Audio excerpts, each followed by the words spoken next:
Du voyage. Nous laissons derrière nous le village de Boussieu-le-Roi. Ce beau village du Nord-Ardèche, aujourd'hui classé village de caractère, doit son origine à Philippe le Bel, qui en 1291 a établi ici le bailliage royal. Capitale médiévale du Vivarais, Boussieu-le-Roi comptait alors 3000 habitants. Mais les guerres de religion, très violentes entre catholiques et protestants dans notre région, ont en grande partie détruit le village médiéval. Aujourd'hui, la commune de Boussieu ne compte que 282 habitants à l'année.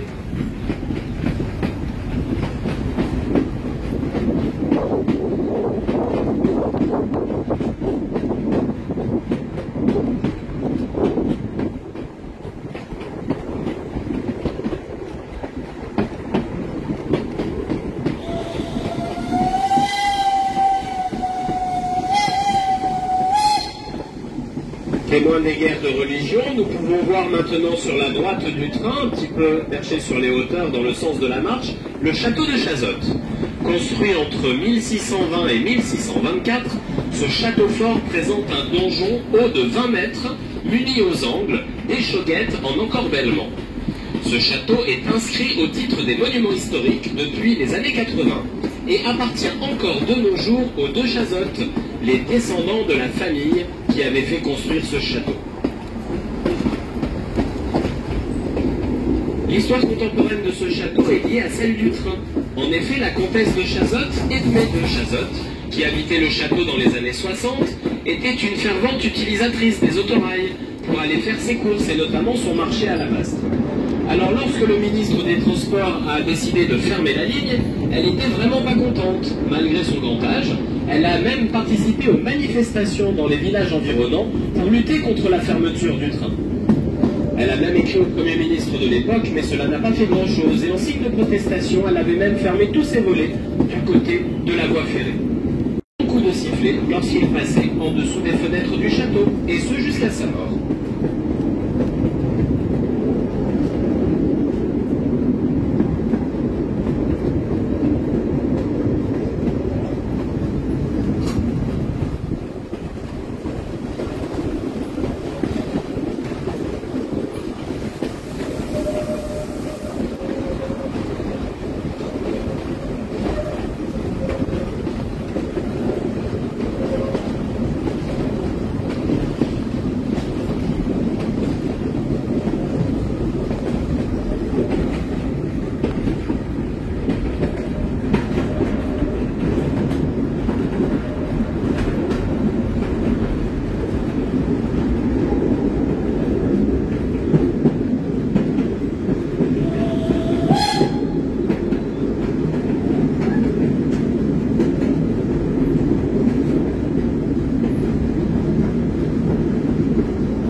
Également perché sur les hauteurs, toujours du côté droit dans le sens de la marche, nous pouvons voir maintenant le village d'Arlebosc.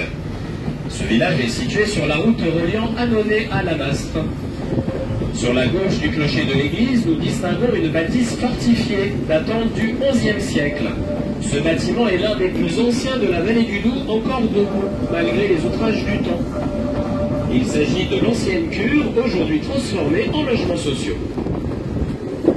Passé à proximité d'une curiosité géologique, la pierre qui vire. Située du côté droit, toujours dans le sens de la marche et juste au-dessus des fenêtres du train, un drôle de caillou semble comme posé en équilibre sur la roche. Une légende dit que cette pierre tourne sur elle-même une fois tous les 100 ans. Mais bien sûr, la légende ne précise pas qui se souvient quand elle a tourné pour la dernière fois. Alors certains Ardéchois disent même que ceux qui affirment avoir vu tourner la pierre avaient sans doute abusé un peu trop du bon vin de la région.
Quelques mots maintenant sur la composition de notre train d'aujourd'hui. La locomotive date de 1932.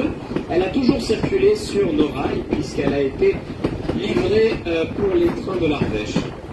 Elle a pris une première retraite en 1963 et après quelques années de restauration a repris du service sur la ligne touristique dès 1972.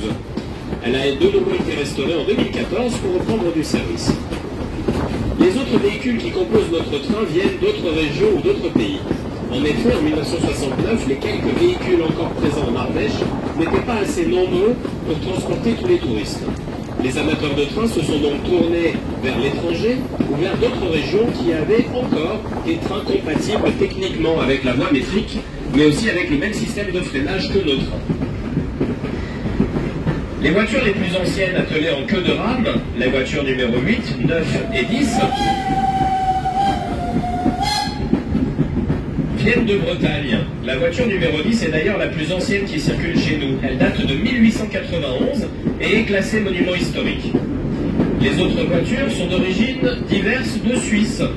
La voiture numéro 1, comme le fourgon dans lequel je me trouve, vient du canton des Grisons, les chemins de fer rétiques, dans le sud-est de la Suisse. La voiture numéro 2 date de 1906, avec les voitures numéro 4 et 5 de 1911. Ces trois voitures viennent du Montreux vers Landernois, Montreux étant situé au nord du lac Léman. La voiture numéro 3, quant à elle, vient du canton de Berne, et la voiture numéro 7 du canton de l'Appenzell, auprès de la ville de Saint-Gall. Ces matériels sont arrivés à la fin des années 70 ou début des années 80 pour la plupart, de sorte à augmenter la capacité de nos trains touristiques. Les Suisses, quant à eux, ont modernisé leur exploitation et ces lignes sont toujours ouvertes au service public avec du matériel très moderne. Et grâce à la préservation de véhicules anciens, mais aussi à la beauté des paysages traversés, notre ligne du chemin de fer du Vivarais a régulièrement été utilisée comme décor pour le cinéma et la télévision. Des réalisateurs connus sont venus ici. Dans les années 70, François Truffaut a réalisé Les Deux Anglaises et le Continent, et Bertrand Tavernier avait réalisé Le Juge et l'Assassin, avec Philippe Noiret et Michel Galabru entre autres. En 1998, Jean Becker a tourné plusieurs séquences du film Les Enfants du Marais, avec Michel Serrault, Jacques Villeray, André Dussolier et Jacques Gamblin. Dans ce film populaire, qui a connu plus de 4,5 millions de billets vendus au cinéma, les acteurs descendent d'un train à vapeur pour aller ramasser des escargots après un gros orage. Mais lorsque le train revient, la locomotive roule malencontreusement sur les chaussures de Jacques Villeray, qui les avait oubliées sur les rails. Cette scène mythique du film a été tournée ici même, dans la prochaine grande courbe à droite que nous allons parcourir, et que les cheminots ont depuis le film rebaptisé la courbe des enfants du Marais. Les photographes peuvent se positionner du côté droit, dans le sens de la marche toujours, pour prendre des photos de la locomotive en tête de son train. Il s'agit de la courbe la plus longue du réseau, avec 340 mètres de développé. Mais parmi les célébrités venues sur notre ligne, la plus connue est sans aucun doute Leonardo DiCaprio. Jouant le rôle d'Arthur Rimbaud aux côtés de Roman Boringer, il a tourné des scènes du film Rimbaud-Verlaine, juste avant le fameux Titanic, qui le rendra ensuite mondialement célèbre.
Alors que notre locomotive gravit l'une des dernières rampes du parcours, nous allons apercevoir maintenant sur la droite le clocher du village d'Empurany.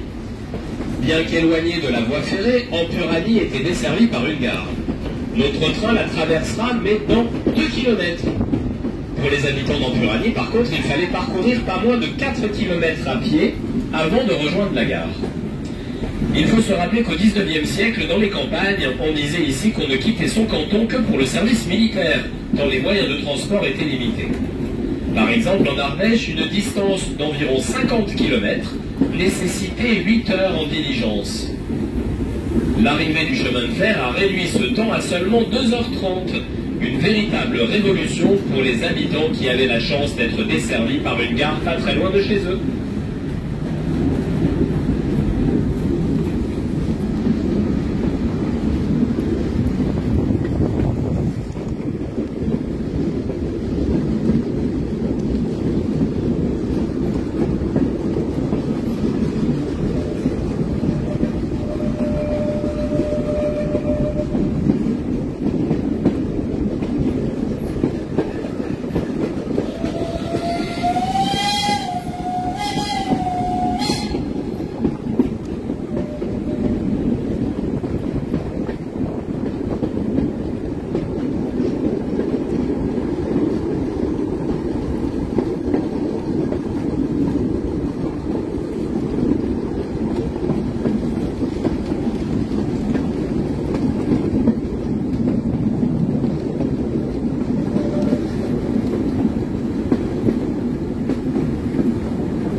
Mesdames, Messieurs, votre attention s'il vous plaît, notre train va marquer un arrêt de service. Nous vous remercions de ne pas descendre du train. Notre train repartira dès que possible. Merci.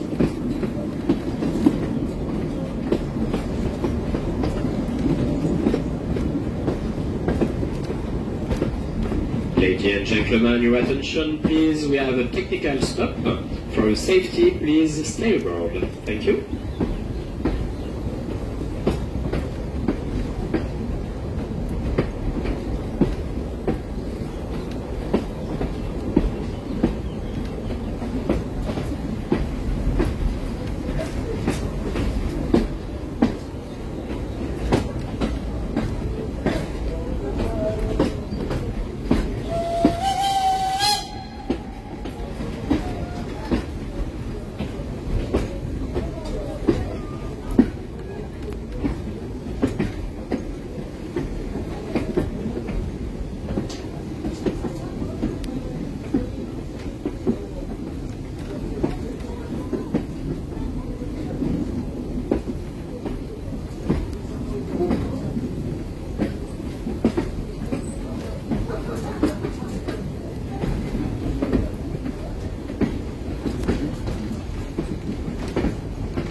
Situé sur la commune du Cresté et transformé aujourd'hui en résidence secondaire.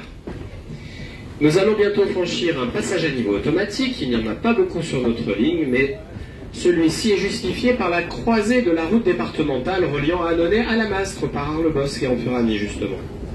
Ce passage à niveau a accueilli Bourvil lors du tournage du film Les Craques en 1967, dans ce régulièrement rediffusé ces dernières années à la télévision. Toujours à proximité du plat, mais dans les années 80 cette fois-ci, le Mastou a été mis en scène dans une publicité pour une célèbre marque de raviolis dont le slogan était « Reviens Léon, j'ai les mêmes à la maison ». Certains d'entre vous s'en souviendront peut-être.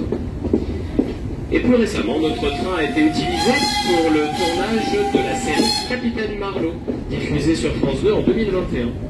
Pour cet épisode, 3 semaines de tournage ont été nécessaires aux différentes prises de vue.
sans doute remarqué, notre région n'échappe pas à la sécheresse de ce printemps 2022 exceptionnel ici, puisque par exemple au mois de mai, le cumul de pluie n'a atteint difficilement que les 5 mm, alors que depuis 40 ans, les derniers relevés ont toujours donné au mois de mai un minimum de 50 à 60 mm d'eau, jusqu'à 250 les grosses années de pluie.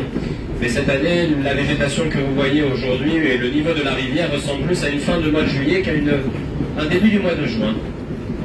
Cela rappelle l'année de 2003, l'année de la canicule.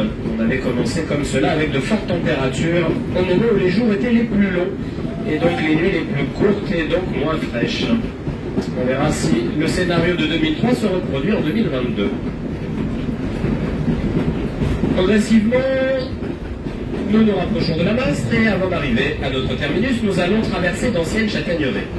Adapté aux plantes ardéchoises, au sol et au climat, le châtaignier a contribué à forger l'identité du territoire.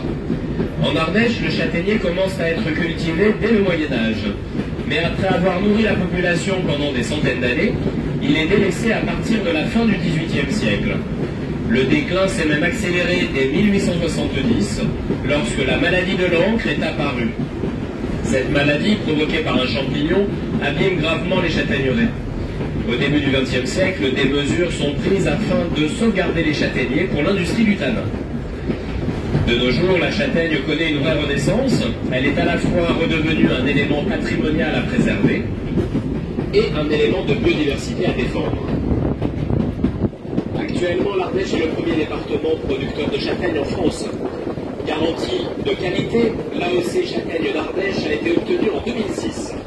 Elle regroupe 65 variétés traditionnelles, toutes liées à une vallée du département. La superficie exploitée est de 5 000 à 6 000 hectares, exclusivement répartie sur 150 communes de moyenne montagne. La châtaigne emploie l'équivalent de 1000 personnes à temps complet sur le département, entre les producteurs qui entretiennent leurs vergers, les expéditeurs et bien sûr les confiseurs.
peut-être remarqué dans les talus bordant la voie ferrée de belles fleurs à clochettes violettes. Il s'agit actuellement des digitales qui arrivent en fin de floraison à cette saison. Les digitales sont des espèces de fleurs à ne pas ramasser. D'une part, elles sont protégées, mais elles sont surtout très toxiques. La digitale rentre dans la composition d'un médicament, la digitaline, qui est un excitant cardiaque. Donc bien sûr à ne pas ramasser et à laisser bien dans la nature. Dans quelques instants, notre train va passer sous un petit pont de pierre surnommé par nos chauffeurs le pont des soupirs. En effet, à cet endroit, le chauffeur peut souffler un peu après avoir enfourné du charbon depuis 7 heures ce matin, parce que pour partir à 10h15 avec notre train, il leur a fallu se retrouver à 7h moins le quart au dépôt, nettoyer les cendres et les braises éteintes de la veille, remonter leur feu, c'est-à-dire commencer par embraser du bois. Une fois que ce bois est incandescent, on va pouvoir commencer à mettre du charbon qui va lui-même s'embraser et chauffer ensuite le foyer. Cela reste un métier physique, être chauffeur de locomotive à vapeur, contrairement au chauffeur de bus qui lui ne chauffe pas son bus, mais se contente de le conduire. Notre chauffeur va continuer cependant à alimenter en eau la chaudière pour continuer à produire la vapeur nécessaire au bon fonctionnement des pistons. Il ne nous reste maintenant plus que 3 km à parcourir avant notre terminus.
Notre train va maintenant franchir le 45e parallèle. Cela signifie que nous sommes ici à égale distance du pôle Nord et d'Équateur, 5000 km de chaque côté. Matérialisé par un panneau bleu situé à droite du train, l'huile d'olive.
sûr avec modération.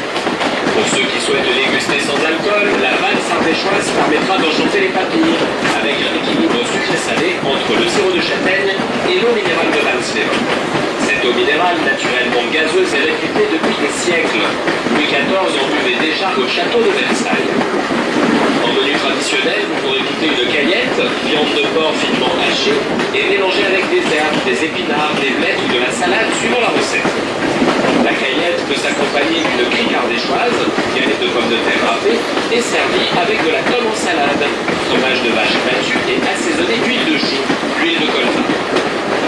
Côté fromage sec, il vous faudra goûter un picodon, petit fromage de chèvre, qui a reçu l'appellation d'origine protégée depuis l'an 2000. Et bien sûr en dessert, plusieurs pâtisseries à base de farine de châtaigne, coupes glacées ardéchoises, complétées par de la crème de marron, raviront les plus gourmands.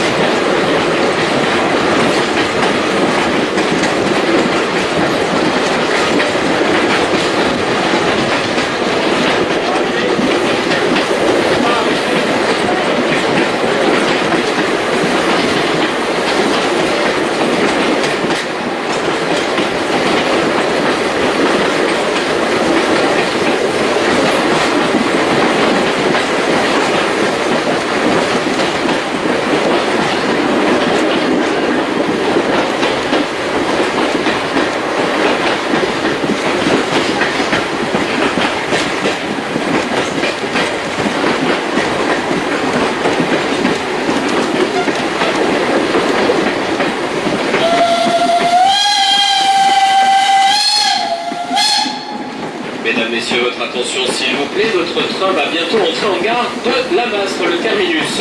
Sur notre gauche, nous retrouvons la route venant de Tournon, qui nous rejoint ici après avoir desservi les villages perchés sur les hauteurs. Lamastre est l'une des portes d'entrée du PNR des Monts d'Ardèche, parc naturel régional. La commune est réputée pour son terroir et chaque mardi se déroule l'un des plus grands marchés du département en plein été. En gare, l'office de tourisme du pays de Lamastre vous accueillera pour vous indiquer les promenades, comment accéder aux aires de pique-nique ou encore comment rejoindre la Dolce Via, la voie douce aménagée sur l'ancienne voie ferrée qui existait de 1903 à 1968 et qui permet aux cyclotouristes de poursuivre le voyage en direction du Gérard. Pour votre sécurité, merci d'attendre l'arrêt complet du train avant de descendre et circuler uniquement sur le quai. Les toilettes sont à votre disposition à droite du bâtiment, sous le préau. Les voyageurs ayant embarqué